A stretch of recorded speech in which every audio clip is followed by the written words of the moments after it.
लो चौपाल, देख लो चौपाल रे सब बड़ा बडेरा, सब बड़ा बडेरा वो जी सब लोग लगाया वो जी ठाकरिया ने सदिया वो जी।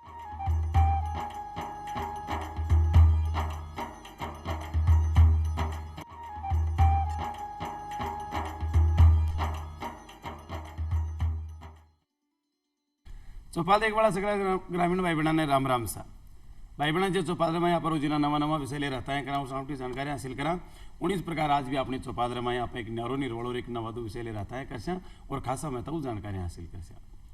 भाई बहना अपनो आज को विषय है मोटा अनाज स्वास्थ्य को राज। और किया भी करे कि भाई जेड़ो खावे अन्न बेड़ो होवे मन।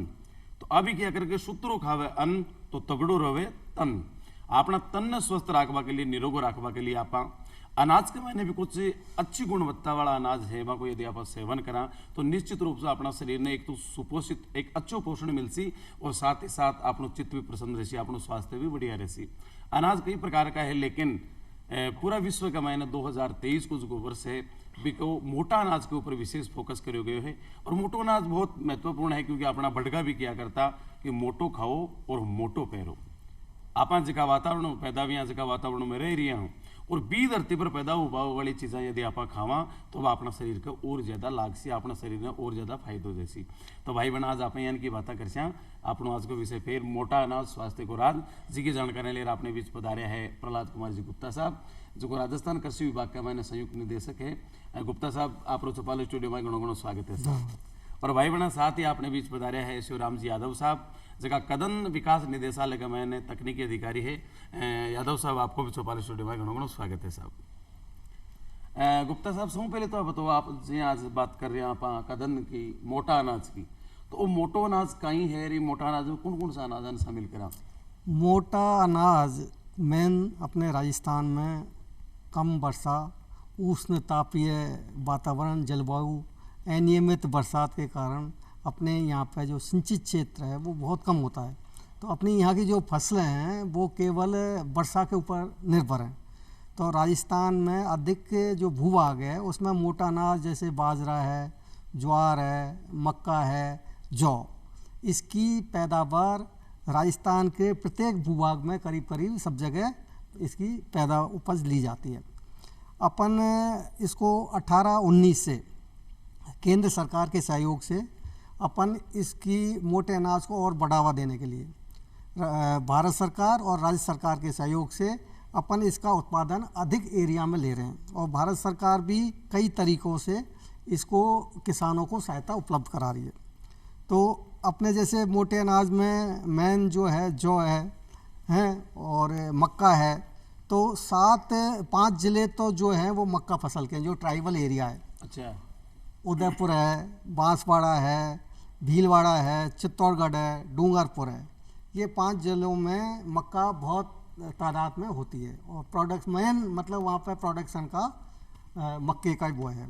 उसके बाद जो जौ फसल है वो भारत सरकार के सहयोग से अजमेर है, भीलवाड़ा है, हनुमानगढ़ है, जयपुर है, नागौर है, श्री गंगानगर है, सीकर, ये 7 जिलों में भारत सरकार के सहयोग से इसको अधिक बढ़ावा देने के लिए किसानों को कई तरीके से सहायता दी जा रही है। इसी प्रकार बाजरा और ज्वार, बाजरा अपना करीब करीब सभी जगह पैदा होता है। पर जो मेन जो बाजरे के जो ज़िले हैं जो 21 ज़िले हैं जैसे अजमेर है, जोधपुर है, नागौर है, पाली है, टोंक है, दौसा है, चूरू है, बीकानेर है, धौलपुर है, हनुमानगढ़ है, जयपुर, जैसलमेर, जालौर, झुंझुनू, जोधपुर, करौली, नागौर, कुल मिला रही है कि बाजरू तो पूरे राजस्थान 21 जिला है तो गणकरा का ही को। हाँ जी बिल्कुल सही है। और जो ज्वार है वो अपने 10 जिलों में मेन होती है, अजमेर है, अलवर, भरतपुर। मतलब कुल मिला है जी बाजरू जो ज्वार की मक्का है ए फसला ही मोटो अनाज है और आई फसला न बोबा के लिए प्रयास करो जा रही है। देखो सर थोड़ा सा जैसे प्रहलाद जी गुप्ता जी ने बताया कि इस प्रकार जो ये 4-5 फसलें राजस्थान में बोई जाती है, लेकिन भारत सरकार के सहयोग से 28 राज्यों और 2 केंद्र शासित प्रदेशों के अंदर 10 से फसलों को इस मोटे अनाज के रूप के अंदर घोषित किया गया है। लेकिन जो राजस्थान में पैदा होने वाली वो प्रहलाद जी गुप्ता जी ने बताई, वास्तव में बहुत ही बढ़िया, राजस्थान की जलवायु के हिसाब से बढ़िया है। लेकिन दूसरी जो फसलें हैं जिनके अंदर कोदो मिलेट है, जिसको कुटकी, foxtail millet, little millet, proso millet जिसको चीनाई बोलते हैं, ये सारी की सारी फसलें हैं वो मोटे अनाज के रूप में आती है। और मोटे अनाज के रूप में इसलिए आती है कि इनके अंदर जो पुरानी कहावत है कि मोटा खाओ और मोटा पहनो और स्वस्थ रहो, जो ये कहावत है वो भी एक चितार्थ हो रही है।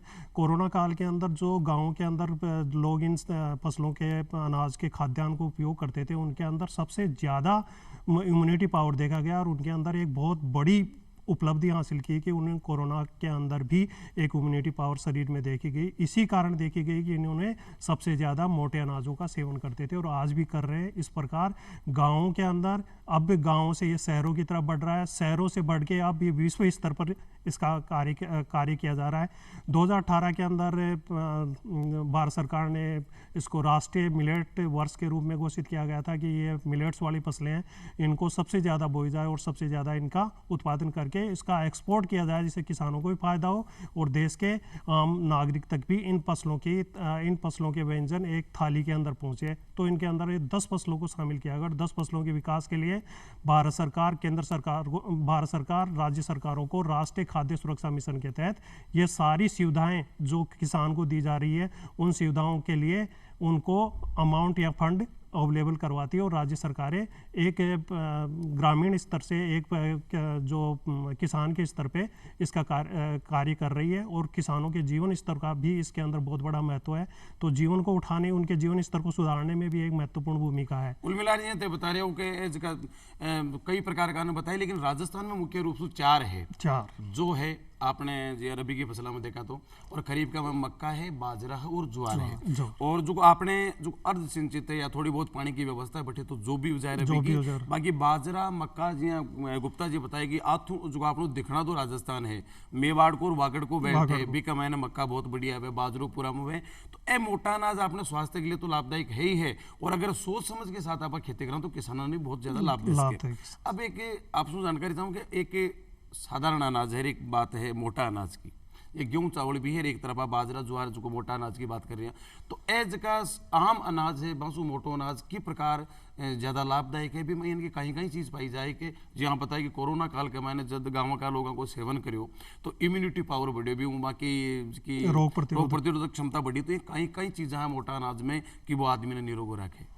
बहुत ही बढ़िया बात पहुंची आपने कि जो ये मोटा अनाज है इसके लिए जो केंद्र सरकार द्वारा, राज्य सरकार द्वारा इनको जो किसानों को फंड दिया जा रहा है उसका सही इस्तेमाल कैसे किया जा रहा है और किसके बारे में विश्व स्तर पर जो प्रयास किए जा रहे हैं, बहुत ही बढ़िया एक पहल की गई है जिसके अंदर मोटे अनाजों के अंदर सबसे ज़्यादा calcium, phosphorus, magnesium, iron, zinc और फाइबर कंटेंट सबसे ज़्यादा होता है। जो फाइबर कंटेंट क्या होता है कि सबसे ज़्यादा डाइजेस्टिव जो अपना पाचन तंत्र है उसको मजबूत करता है। पाचन तंत्र यदि सभी निरोगी रहेगा तो अपनी अधिकतर बीमारियां खत्म हो जाएगी। पाचन तंत्र ही सबसे बड़ा अपने शरीर को स्वस्थ रखने का माध्यम है। इसलिए स्वस्थ इसलिए रखा जाता है कि उसके अंदर जो डाइजेस्टिबल जो पाचक रेशे हैं वो इन मोटे अनाजों में सबसे ज़्यादा होते हैं और इन सबसे ज़्यादा होने की वजह से ये धीरे धीरे पाचन करते हैं और पाचन धीरे धीरे होने से अपने को एनर्जी बराबर मिलती रहती है।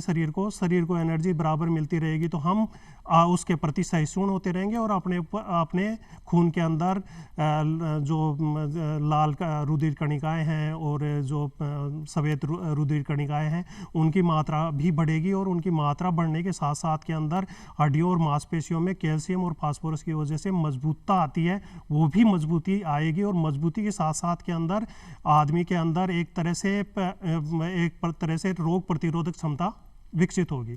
कहने को मतलब जी आम अनाज के में केवल स्वाद ही पाए जाए है तो भी मोटा अनाज का मैंने गुणवत्ता भी ज्यादा है। पता है कि श्वेत रुधिर कणिका, लाल रुधिर कणिका, तो आपने देखा कि डेंगू को जिस टाइम का पहले तो एकदम से प्लेट्स गिरा तो आई चीज है। अगर आप मोटा अनाज को सेवन करते तो अपने प्लेट्स भी एकदम नियमित संतुलित रह सकते अपन चाहिए और एकदम जो डेंगू जैन की बीमारी भी हो जाए तो एक बड़ो खतरो अपने लिए कौन बने तो मोटो अनाज अपने लिए बहुत बढ़िया। अब आप गुप्ता जी सुबह एक जानकारी चाहवा कि गुप्ता जी बात रही कि बहुत लाभदायक है, स्वास्थ्य के लिए भी बहुत बढ़िया है, पर वो किसान यदि मोटा अनाज की खेती करे और अपना राजस्थान को तो अनुकूल वातावरण है, आप कई जिला अलग अलग बताइए भी, तो किसान यदि मोटा अनाज की खेती करे तो बिना की प्रकार से वो अधिक लाभ कमा सके? जो भारत सरकार और राज्य सरकार दोनों के सहयोग से किसानों को मोटे अनाज का प्रोडक्शन करने के लिए काफ़ी तरह की सुविधाएं सहूलियत दी जा रही हैं। जैसे एक तो किसान जो का खेत है उस पर फसल प्रदर्शन करते हैं, उस पर हमारे कृषि विभाग के कृषि पर्यवेक्षक और सहायक कृषि अधिकारी होते हैं, उसके खेत पे जाते हैं। वहाँ पे जो सीड है, जो उसका बाजरे का है या ज्वार का है या मक्का का है या जौ का है, उसको सर्टिफाइड सीड देते हैं। उस पर प्रदर्शन में कितना तो उसमें सीड बोना चाहिए 1 हेक्टेयर में, कितनी उसमें खाद की ज़रूरत है, कितनी उसमें दवाई की ज़रूरत है, और उसमें कब कब पानी कितना देना चाहिए, कितनी डिस्टेंस से कितना अनाज बोना उसमें बोना चाहिए। एक तो ये देते हैं, तो उसमें 5,000 1 हेक्टेयर के लिए 5,000 मक्का फसल है तो 5,000, जौ है तो 6,000 1 हेक्टेयर एक प्रदर्शन में। अगर अपन मक्का की फसल करेंगे 5,000 रुपये देती है, और जौ की फसल करेंगे तो उसको 6,000 रुपये देती है। ये तो सरकार दे रही है, हाँ। लेकिन अगर किसान खेती करे ही को तो किसान ने क्या लाभ है? किसान कतो ज्यादा फायदो कमा सके इसमें? इसका फ़ायदा ये है कि पहले तो क्या होता है कि ये जो अनाज होते थे तो ये घर में ही काम आता था ज़्यादा। अब क्या है, इसका बाहर जाके इसका अब काफ़ी यूज होने लग गया। जैसे आप देख रहे हो आजकल शहरों में भी शहरी जनता है, पब्लिक है, वो भी मक्का ज्वार बाजरे के प्रति आकर्षित हुई है, उसका रोटियां बना के वो भी खा रहे हैं। इसकी दूसरी चीज़ें जैसे बिस्कुट बन रही हैं, वो जो मक्का है दाने, आप शादी ब्याह में जाते हैं तो मक्के के वो बनते हैं, वो देते हैं, बिल्कुल है ना। सब जगह में काम आ रही है। और आजकल तो सोशल मीडिया पर रूबी की रोटी, बाजरा की, मक्का की रोटी, चोपड़ी की फोटो डाले, वो फोटो वो है। फिर आपके रोस्टेड ज्वार और बाजरे के रोस्टेड नमकीन बाज़ार में आपको मिल जाती है, तो उसको बड़े आप चाप से खाते हैं। और जो आपके पहले का जो शहरी खाना था उससे महंगा ये ग्रामीण जो खाना है वो हो रहा है, तो इसलिए इससे किसानों को इकोनॉमिकल भी फ़ायदा होता है। और आज भी जैसे बाजरे की जो कॉस्ट है वो 22-23 रुपये किलो, पहले कोई बाजरे को पूछता नहीं था, जानवरों को उसको दाने में बाजरे को देते थे, ज्वार को देते थे।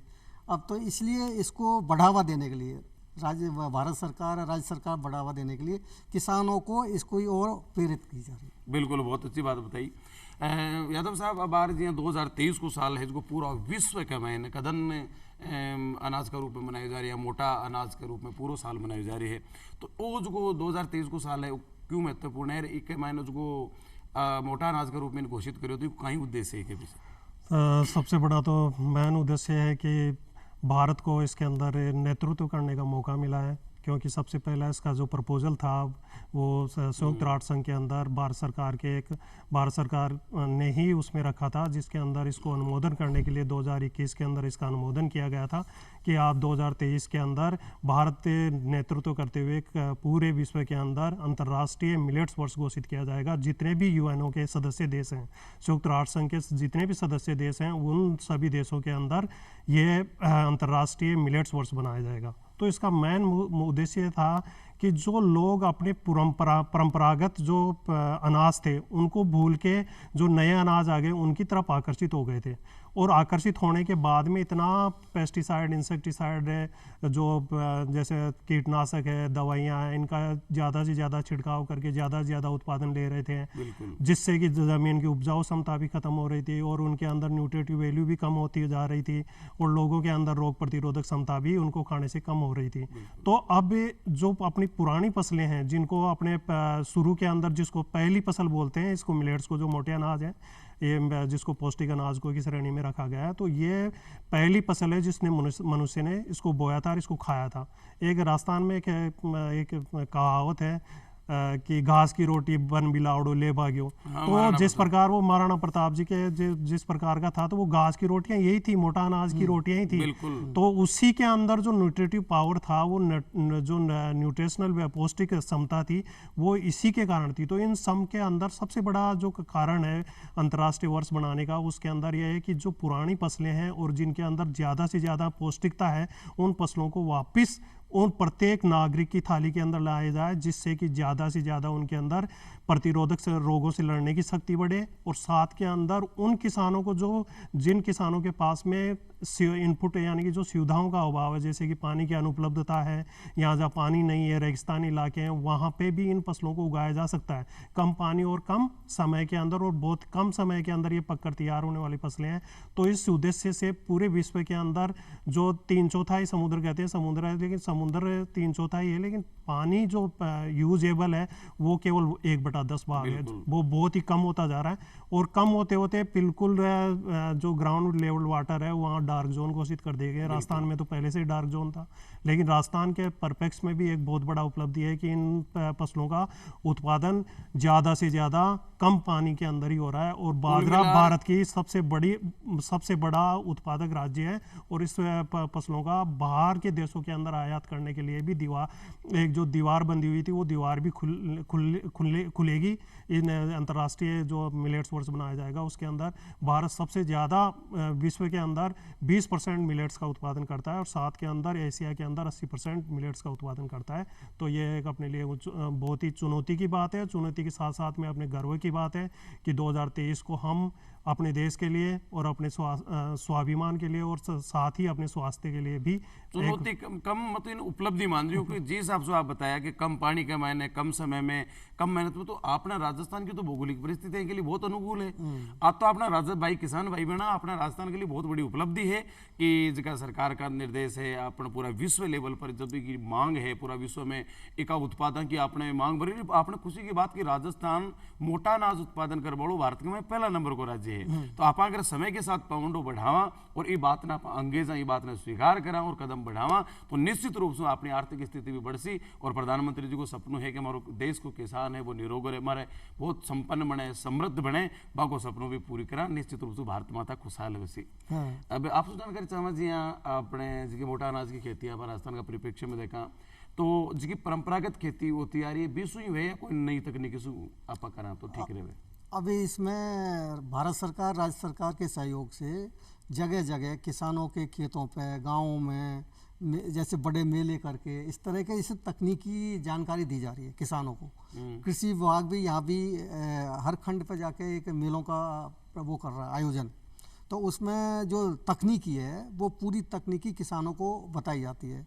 इसके जो खेती करने के जो उपकरण हैं वो भी अब तकनीकी रूप से काफ़ी विकसित हो गए हैं, है ना। तो पहले जो अपना अनाज वगैरह था जो खेतों में ख़राब हो जाता था उसको भी सुरक्षित करने के भंडारण वगैरह उसकी भी एक फैसिलिटी अब हुई है। और किसानों को ज़्यादा इसका अपन अनुदान देके उनको सुदृढ़ बना रहे हैं।